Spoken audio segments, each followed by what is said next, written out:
que eu quis dizer é que, assim, pelo politicamente correto, é mais pelos homens, a lógica do sexo, talvez, deles querem se relacionar, baseado no diálogo, respeito, etc. Mas exige muita quebra de respeito, emoção, quebra de regras, desafio e imprevisibilidade. Fantasias, E né? eu acho que, jogos só que eu acho que isso é mais uma dependência do feminino para o sexo, entendeu? Essa questão. Então, considerando que isso é... Você acha que as mulheres têm mais necessidade de fantasias eróticas, é isso?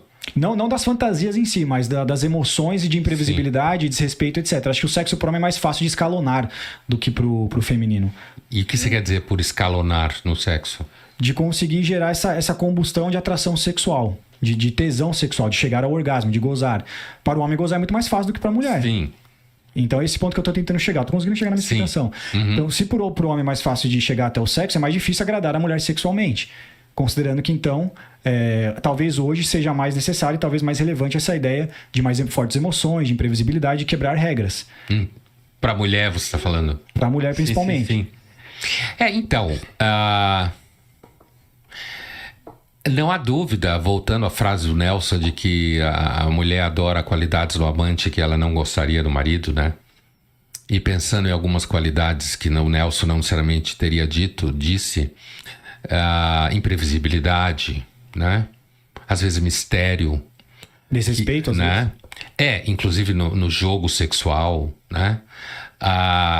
Uma coisa que pode causar muito problema num casamento em relação às mulheres também para com os homens, mas falando das mulheres para com os homens, dos homens para com as mulheres, mas falando das mulheres para com os homens, são elementos que produzem uma sensação de mistério, de que o homem tem algum mistério no dia a dia.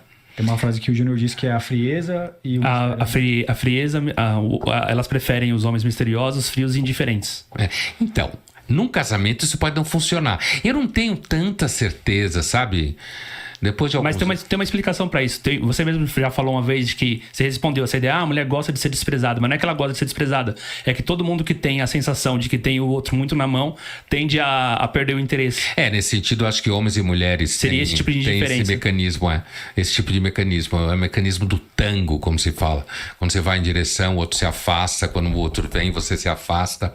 Mas o que eu queria dizer é assim, eu tenho estado muito desconfiado de máximas com relação a gente ter muita certeza nesse âmbito das relações afetivas e sexuais, né? Por exemplo, características como leveza, bom humor, inteligência, né? São características que normalmente parecem atrair as mulheres, né? Agora, uma coisa que eu acho que pode ser determinante numa relação entre homens e mulheres, do ponto de vista da mulher, generosidade é fundamental nas relações. E quando você está falando de relações sexuais e eróticas, generosidade seguramente passa pelo tesão que você tem e fazer com que ela tenha tesão. Isso significa tempo, isso significa você gostar de fazer ela ter tesão, o que é seguramente uma das formas possíveis de fazer com que uma mulher tenha prazer, inclusive pelo fato do prazer dela ser mais difuso ao longo do corpo, né? E então, nesse sentido, os moleques afobados tendem a se ferrar.